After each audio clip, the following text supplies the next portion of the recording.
Go out with me. Oh my god, it's happening! Romance. It's something in anime that usually takes 12 episodes to develop, so the MC can start dating their love interest. In the clear Moonlit Dusk or Iwashi no Yoi no Suki, the dating part starts almost immediately, with our MCs dating in the first 3 episodes. It kinda reminds me of the time Horimiya released and people were losing their minds when Hori and Miyamura got together. Little do they know, this is called a normal relationship. Maybe. But who needs love when you can collect your favorite waifu and Genshin Impact for the low price of your life savings and 70 years of your life? This is not sponsored. But Genshin Impact, if you do want to sponsor me, you can. Right? Please, I need it! Oh, please! Back to the video. Except there's one clear difference between Horimiya and the clear Moonlit Dusk, which is not surprising at all.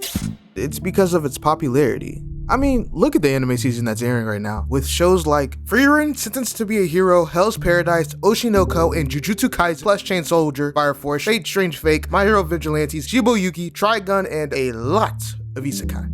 There's a reason why no one's talking about In the Clear Moonlit Dusk, which is probably the most sad part because the story feels really thought out. Plus there's a lot of great characters and underlying themes, and this is even more emphasized with Yao and Ichimura as our main characters. Their dynamic is similar to a push and pull relationship. So we see throughout the 7 episodes that have been released, there might be like 8 by the time like this video gets out, but who cares?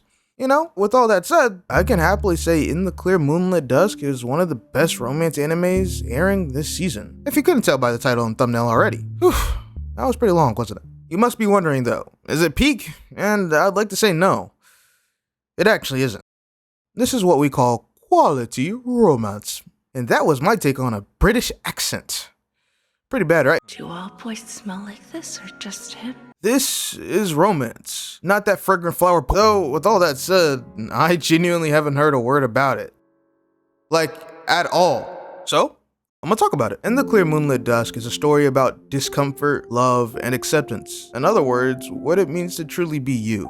That was about our MC, Yaoi Takuji. However, the discomfort of love and the acceptance of it is not something they know. So our main characters learn it from each other, their friends, and the characters they meet. It's funny, in a very unironic way, because this all started from society calling them both Prince.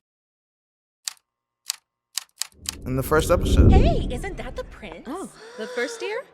That's totally her! Good day, my lord. But that's the thing. The problem, the constraint society puts on Yaoi is in our face the entire time, and it's Prince.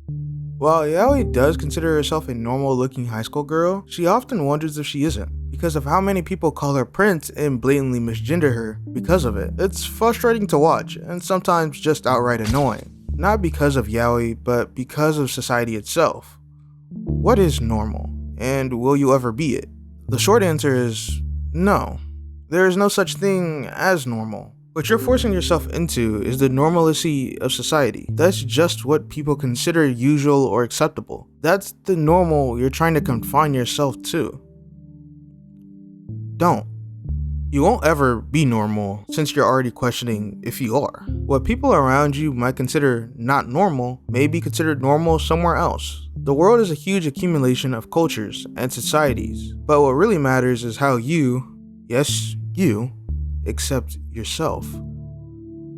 You are normal. I told you, this is quality romance. From the story to this character that kinda looks like Gojo and is voiced by his JPVA, it's amazing. So can we please talk about the visuals? Wait, I'm getting ahead of myself. But so far, In the Clear Moonlit Dusk should sound interesting, so why don't we talk about the story? This is Yaoi Takuji, our MC, and as you can probably see, she's a prince. A female prince. But when she meets her senpai that's also dubbed as Prince, Kohaku Ichimura, the first words he said, Oh wow, you're really beautiful. Surprising, right? Though I guess a kiss scene can't happen this quickly, so. Are you a dude?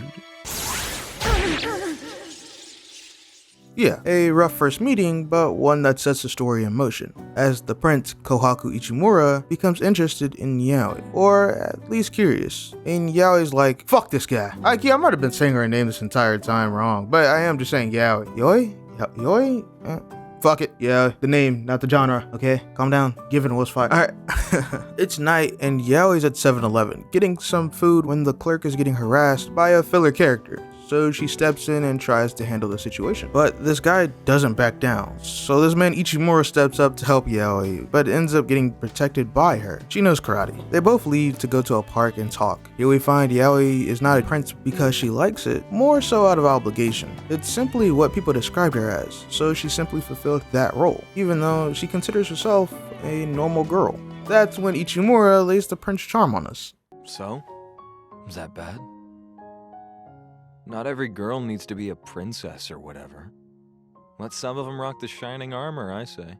It's alright to just be you. No one can take that away from you, and no one has the right to. The normal that you crave is already something you have. You just have to accept it. Now, with all that said, look at this.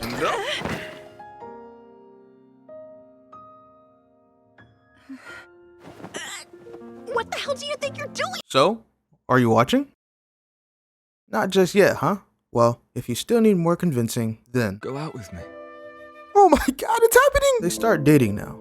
I won't talk too much about this episode simply because you should go watch the anime yourself, since it is quality romance. But Yaoi and Ichimura go on a date, but there's one scene that stands out, and it's when they both go try on clothes. But the clothes aren't your usual cutesy date clothes. In fact, they're a lot more mature, but they fit Yaoi, and Ichimura understands that, so he dresses up similar to her, to make her understand that not all dates have to be something cute or super lovey-dovey. This might be the definition of an eye-opening romance, if I'm being honest. But I will say, rather than me talking about how this anime describes identity or one's true self, I really want to highlight the fact that Yaoi and Ichimura's dynamic is what makes this anime so worth watching. They always push and pull each other. Whether it be jokes, awkwardness, or the truth, it's always a surprise. And honestly, I couldn't ask for more. So let me ask you again, will you be watching?